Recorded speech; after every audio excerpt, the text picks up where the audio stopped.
చక్కగా కనపడేది తెలంగాణ, అది హైదరాబాద్ మాత్రమే అధ్యక్ష. అంటే దానికి కారణం మనం ఇచ్చిన 24 గంటల నిరంతర విద్యుత్తు ప్రధానమైన కారణం. దానికి మిగతా అన్ని అంశాలు చూడనిప్పటికీ కూడా మన నాయకత్వం, మన మీద ఉండే విశ్వాసాలన్నిటితో పాటు ప్రధానమైంది విద్యుత్తు, నీళ్ళు అనే విషయం మనందరూ కూడా తెలుసు అధ్యక్ష. హైదరాబాద్ నగరం కూడా ఇవాళ ఇంత నిమ్మలంగా ఉన్నది అంటే 24 గంటల విద్యుత్తో పాటు నీళ్ళు అందుబాటులోకి తీసుకురావడం ప్రధానమైందనే విషయం కూడా మనకు తెలుసు అధ్యక్ష. ఇవాళ మంచినీళ్ళు రావాలన్నా విద్యుత్తే, వ్యవసాయం జరగాలన్నా తెలంగాణలో విద్యుత్తే. తెలంగాణలో విద్యుత్ లేకుండా వ్యవసాయం జరిగే పరిస్థితి లేదు అధ్యక్ష. లిఫ్ట్ ఇరిగేషన్లే మన బతుకు మనకున్న టెరైన్ ప్రకారం. కాబట్టి మొట్టమొదటిగా చేసుకోవాల్సింది విద్యుత్ రంగాన్ని అభివృద్ధి. కాబట్టి ఇవాళ కేసీఆర్ గారు దాన్ని దృష్టిలో పెట్టుకునే భారతదేశంలో ఇవాళ తెలంగాణ నెంబర్ 1గా నిలిపింది అంటే విద్యుత్ రంగం అనే విషయం ప్రతి ఒక్కరు కూడా మనకు తెలుసు అధ్యక్ష. ఆ రోజు ఇంకా ఏముండే అధ్యక్ష పరిస్థితులు, తెలంగాణ వచ్చినాడు ఏముందో చెప్తే ఎందుకో వీళ్ళు పాపం ఆగమవుతున్నారు అధ్యక్ష. ఆ రోజు ఉన్నది కేవలం 5-6 వేల విద్యుత్ అందుబాటులో ఉంటే ఉన్నదానికి 2700 లోటు ఉంది అధ్యక్ష. అప్పటికే పునర్విభజన చట్టంలో మనకు 53.5% ఇవ్వాలని చెప్పినప్పటికి కూడా ఆ రోజు అటు పక్కన ఆంధ్రప్రదేశ్ ప్రభుత్వం సహకరించకపోవడమే కాకుండా ద్రోహం చేసే పద్ధతుల్లో మనకున్న సీలేరు పవర్ ప్రాజెక్టును కొట్టేయడానికి అక్కర లేకున్న వాళ్ళు ఆ 7 మండలాలని మన ఖమ్మం జిల్లా నుంచి తీసుకోవడానికి ఆనాటికి ఆ పక్క రాష్ట్ర ముఖ్యమంత్రి గారికి కేంద్రంలో ఉన్న పలుకుబడిని ఉపయోగించి వాటిని బలవంతంగా తీసుకొని పోయి కేవలం మన విద్యుత్ అవసరాలని దృష్టిలో పెట్టుకొని తెలంగాణ రాష్ట్రం మళ్ళీ ఆగం కావాలి, తెలంగాణ ఎందుకు తెచ్చుకున్న అనుకున్న పరిస్థితిని తేవాలని చెప్పి ఒక ఉద్దేశపూర్వకంగా కుట్రపూర్వకంగా చేసిన పని వల్ల కూడా మనకు ఆ రోజు ఇబ్బంది ఎదురైంది అధ్యక్ష. దాంతోపాటు మనకు ఇవ్వాల్సిన 1700 మెగావాట్ల విద్యుత్తును మన షేరు కూడా ఇవ్వకుండా ఇతర జనరేటింగ్ స్టేషన్ల నుంచి, అంతేకాకుండా ప్రైవేట్ వాళ్ళ నుంచి కొనడానికి ప్రయత్నం చేస్తే కూడా వాళ్ళని కూడా పిలిపించి భయపెట్టించి మీరు తెలంగాణకు విద్యుత్ అమ్మొద్దు అని చెప్పి వాళ్ళని కూడా ఇబ్బంది పెట్టే సందర్భం ఉంది అధ్యక్ష. వాళ్ళ ముఖ్యమంత్రి గారు లేరు కానీ ముఖ్యమంత్రి గారు కూడా ఆ రోజు అదే పార్టీలో ఉన్నారు, ఇదే సీట్లు ఇక్కడ ఉన్నారు అధ్యక్ష. ఆ రోజు కూడా అటువంటి పరిస్థితుల్లో వాటన్నిటి కూడా ఎదుర్కొని తట్టుకొని తెచ్చుకున్న తెలంగాణను నిలబెట్టుకోవాలి.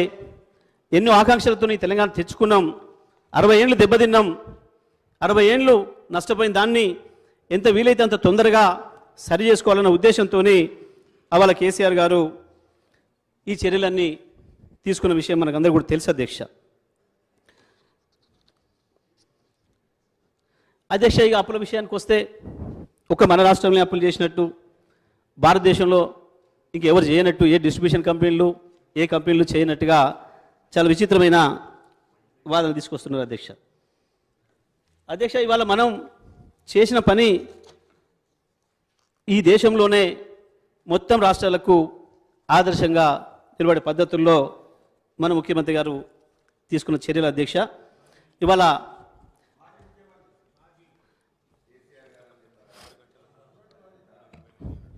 అధ్యక్ష ఇక ప్రతిదీ వారి శ్వేతపత్రంలో కూడా చాలా విషయాలు ఉన్నట్టుగా పొందుపరచాల్సిన పరిస్థితి వచ్చింది వాళ్ళకు.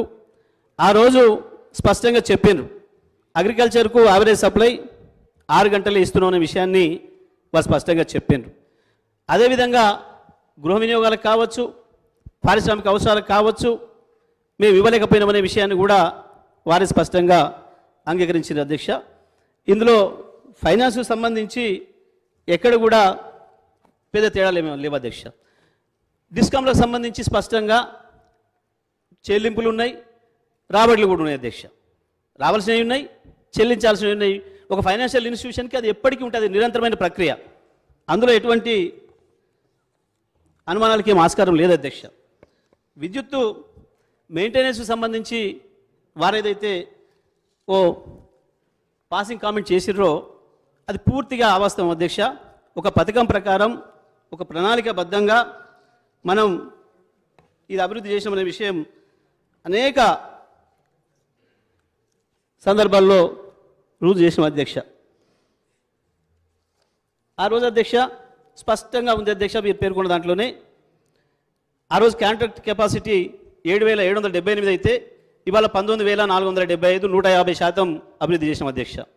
సోలార్లో కూడా ఆ రోజు 74 మెగావాట్లు ఉంటే ఇవాళ 6,123 మెగావాట్లకు పెంచాం అధ్యక్ష. మ్యాక్సిమం డిమాండ్ ఇవాళ 5,661 ఉంటే ఇవాళ 15,497 అధ్యక్ష.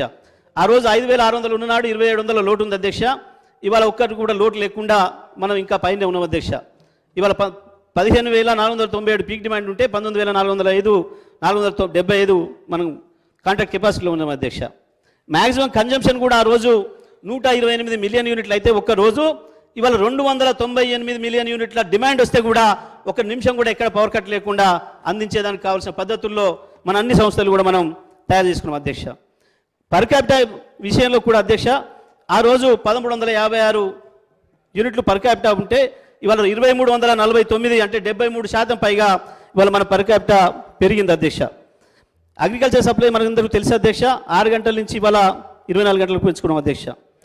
ఈవెన్ కన్జ్యూమర్స్ కూడా ఆ రోజు 1,11,00,000 ఉంటే ఇవాళ 1,82,00,000 మంది కన్జ్యూమర్స్ కూడా ఒక్క నిమిషం కూడా ఎటువంటి అంతరాయం లేకుండా నాణ్యమైన విద్యుత్తును మనం అందించగలుగుతున్నాం అధ్యక్ష.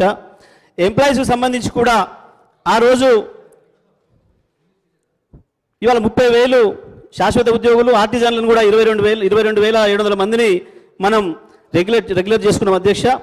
మొత్తం కూడా ఇప్పటి వరకు మనం జగదీశ్వర్ రెడ్డి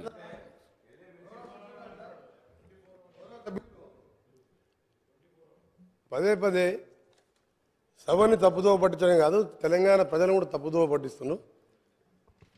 24 గంటలు కానీ పచ్చి అబద్ధం అంతే. ఇది ఎక్కడైనా మీరు అడగండి, ఏ గ్రామానికైనా వెళ్దాం, ఏ సబ్స్టేషన్కైనా వెళ్దాం, లాగ్ బుక్స్ ఉంటాయి. సరే ఇప్పుడు మధ్యన నేను ఒకసారి బండ సోమవారం సబ్స్టేషన్ ఇన్స్పెక్షన్ చేసిన తర్వాత వాళ్ళ ఎంప్లాయీ అంటే అప్పుడున్న గవర్నమెంట్ ఎంప్లాయీ 8.5 to 12 hours మధ్య ఎక్కువ వస్తలేదు సార్, గత 10 సంవత్సరాలు ఇదే వస్తుందని చెప్పి లాగ్ బుక్ నాకు ఇస్తే మొత్తం చెక్ చేసి ఆయన స్టేట్మెంట్ కూడా రికార్డ్ చేయించిన. రేపించిన తర్వాత 4 గంటలు నేను 1 గంటలకు చెక్ చేపిస్తే 5 వరకల్లా తెలంగాణ స్టేట్లో ఉన్న సబ్స్టేషన్లో ఉన్న అన్ని లాగ్ బుక్స్ హైదరాబాద్కి వచ్చినాయి. రెండో విషయం అధ్యక్ష, ఈ లాగ్ బుక్ అనేది ఏంటంటే సబ్స్టేషన్ కట్టినప్పటికి వెళ్ళి 70 సంవత్సరాలకి వెళ్ళి వదిలిపెట్టుకొని సబ్స్టేషన్ కట్టినప్పటికి వెళ్ళి ఆ కరెంట్ ఎంత వస్తుంది, ఇన్కమ్ అవుట్ గోయింగ్ ఎంత, 3 ఫేజ్ ఎంత, సింగిల్ ఫేజ్ ఎంత అలా రికార్డ్ అవుతుంది. సబ్స్టేషన్ 5 గంటలకే నేను పోగానే 5 గంటలకు సీఎండి రఘుమార్ రెడ్డి గారు నల్గొండ పంపించిండ్రు. నల్గొండ జిల్లాలో రాష్ట్ర వ్యాప్తంగా తెల్లారి వరకు అన్ని సబ్స్టేషన్ లాగ్ బుక్లు వచ్చినాయి. 10 సంవత్సరాలకి వెళ్ళి నిజంగా వీళ్ళు 8 సంవత్సరాలు అంటారు 24 hours ఇస్తామని, ఎందుకు లాగ్ బుక్ తెప్పించిన అధ్యక్ష? రెండవది మధ్యలో కూడా మేము అది ప్రూవ్ చేసినాం 8.5 to 12 hours. ఈ 8 yearsలో కూడా హైయెస్ట్ వాళ్ళు ఇచ్చింది అధ్యక్ష. ఒక్కసారి సీజన్లో పీక్ సీజన్లో మార్చ్ ఏప్రిల్లో సెప్టెంబర్ అక్టోబర్లో ఒక్కసారి 16 గంటలు 10-12 రోజులు మాత్రం ఇచ్చిండ్రు. యాజ్ పర్ రికార్డ్ మీ దగ్గర లాగ్ బుక్స్ ఉన్నాయి హైదరాబాద్లో. నేను కూడా గౌరవ మంత్రి గారు కోరుతున్నా ఆ లాగ్ బుక్స్ అన్నీ కూడా సబ్స్టేషన్లో ఉండాలి, పంపించమని కూడా కోరుతున్నా. రెండో అధ్యక్ష, ఇంత అబద్ధాలని ప్రతిరోజు కూడా మీరు ఎలక్షన్ల ముందు ఏం చెప్పిన అధ్యక్ష?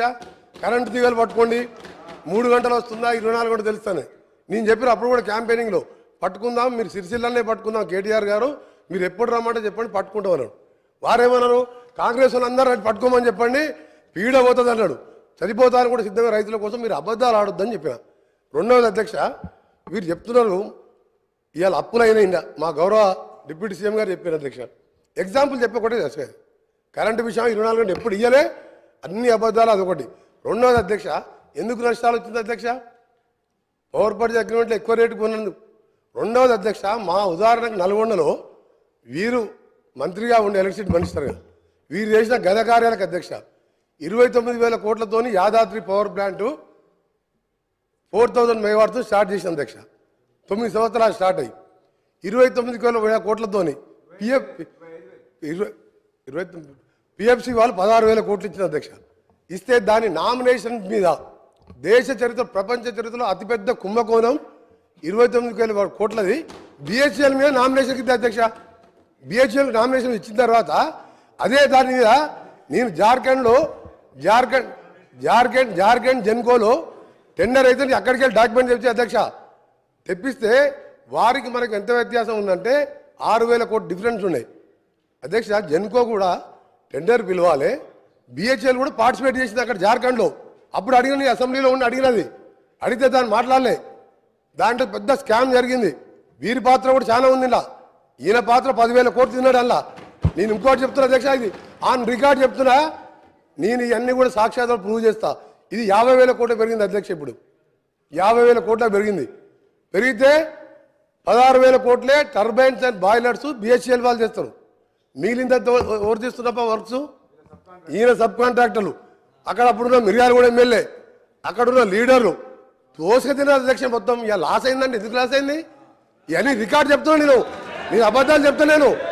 రెండోది అధ్యక్ష చెప్తున్నా, ఈరోజు అది 8 to 10 కోట్ల రూపాయలు, 10 కోట్లు. నేను ఏ రికార్డులో చెప్తున్నాను, రికార్డు పోదాం, రికార్డులో చూసుకుందాం. మీరు టెండర్ పెట్టకుండా ఇచ్చుడే పెద్ద స్కామ్ అది. రెండవది అధ్యక్ష ఈరోజు వీరు మాట్లాడుతున్నారు అధ్యక్ష. అసలు ఫ్రీ పవర్ అంటే ఎవరు అధ్యక్ష?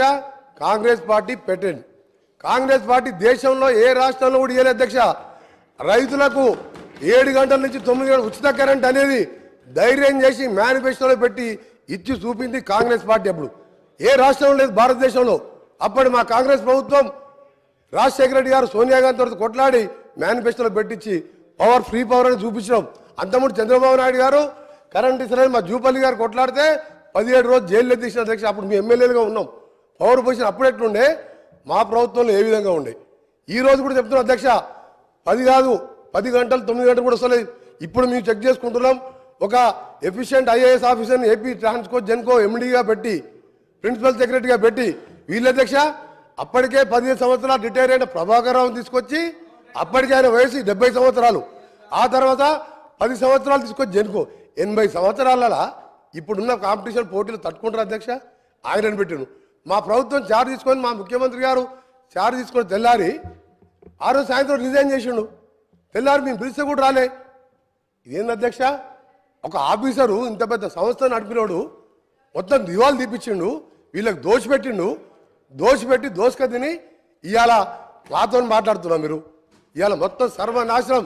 ఏ డిపార్ట్మెంట్ అధ్యక్ష